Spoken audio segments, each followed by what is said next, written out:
Yes,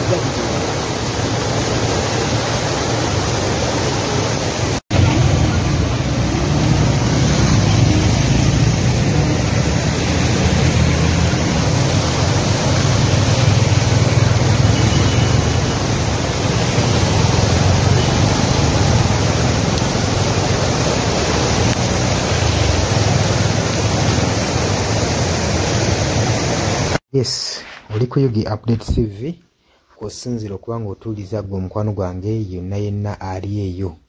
Gwe nagambye agala okweyunga ku channel eno, kirira wansi waliwo ekigambo subscribe kikoneko okoonene mukadde. Temwerabirako na mukadde kubanga akadde ako omukwano gwange gakuyambako nnyo okuleetera notification message bwe wabanga waliwo information yonna gye tutaddeko. Ate buli wo subscribing obeera otufollowinze, kitegeeza buli kimu kye tunaateekako ojja kubanga okifuna gwe omukwano gwange. Leka okipingwe ng'oli updated ku buli kimu ekigenda mu maaso mu ggwanga gwali eyampuliriza. Abali mu Qatar, Oman, Dubai, Saudi Arabia, abali e Dubai, abali mu US, abali mu UK, abali Canada, abali mu South Africa, nammwe abali mu Ndwana Kenya, Nalekani, Menyani, nammwe abali mu Asia, matumiddeko nnyo mwe bali kwekuumira ku Yugi Update TV. Mwe mubeezezzaawo amayengo gano aga Yugi Update TV.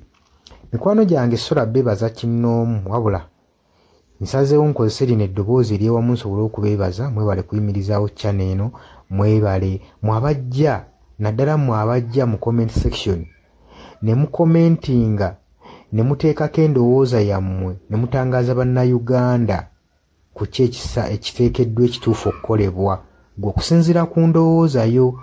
So muna batajjangako mu comment section, mbakubiriza okujja mu comment section muteekeko ebirowoozo byammwe, mutangaaze eggwanga ku biki byaba bagenze mu bukyamu ne bikolebwa mu bukyamu eri bannayuganda. Dani ku Airlines e Kenya, naawe nkutumiddeko ennyo, naye jjangu mu comment section oteese, toteekako buteesi linnya lyo. Mujje mu comment section mwe abasharinga, abalikinga, nammwe abasubscribinga mwe muyimirizaawo amayengo ga channel eno. Enamba y'essimu gye mbateeredde awo eya noti 726 noti emu 67994. Eyo enamba ya WhatsApp eri mu kimyufu. Ye namba gy'ogenda oyita kuba gy'osobola okuyitako gwe omukwano gwange ayagala okulanga wamu naffe. Gw'alina bizinensi yo ng'ogyagala tugikulangire nga wandyetaazo gikulangira. Eyo namba gy'oba oyitako ku WhatsApp osobole okubanga naye bizinensi yo gikuba abantu tugikulangire gwe omukwano gwange ali eyo ampuliriza. Ne ngenda mu maaso n'okulabula abantu ku biki ebigenda mu maaso mu ggwanga, naddala ng'akalulu kano aka 2026 katuukuse kengedde. Kati buli muntu alina kubeera vigilant, olina kubeera bulindaala oleme kutunda mwoyo gwo gwe mukwano gwange. Waliwo abatunda emyoyo gyabwe olw'M1,500 sukaali. Gwe beera ng'omanyi akaseera we kanaatuuka akakuba ballot paper, beera nga manyi omuntu ng'omanyi omuntu ogw'ogenda okuwa, gw'ogenda ottiikinga, gwe gw'olaba asobola okukulaakulanya ekitundu kyo constituency yo, gw'olaba agenda otwala eggwanga mu maaso. Bannange tusibwa nnyo akatambaala mu mutwe mu biseera nga bino. Newankubadde obwavu babubalumizza mutya, totunda mwoyo gwo ku lw'akantu katono, wabula saasira ku ggwanga lyo, osaasire ne ku zadde lyo, osaasire ne ku future weenaabeera. Lowooza ku by'emu maaso. Weewaawo abamu muyinza okulowooza ng'ebyo batabakwatako nga tebikwatako, naye ensobi yonna yonna ekolebwa eiza relative, sengaawo, maamawo, kojjaawo, biyinza otutuuka ng'ekyo ekizibu gwe kyetooloddeko, ate olaba ebikwatirako biyinza otutuuka esa ne byetooloola ne bifundikira nga bikkutteko gwe omukwano gwange ali eyo. So kyenva nkubiriza baganda bange mwenna abali ku Yugi Update TV ogenda mu maaso n'okusharinga information eno.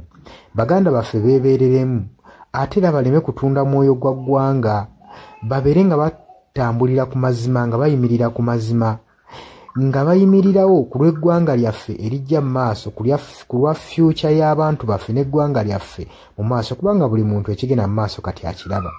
Bw'atalaba kigenda mu maaso nkakasa obeera muzibe. Ate era ne muzibe naye alina byawulira ebimukyemula omutima, kati n'amanya nti no mu ggwanga mulimu kino.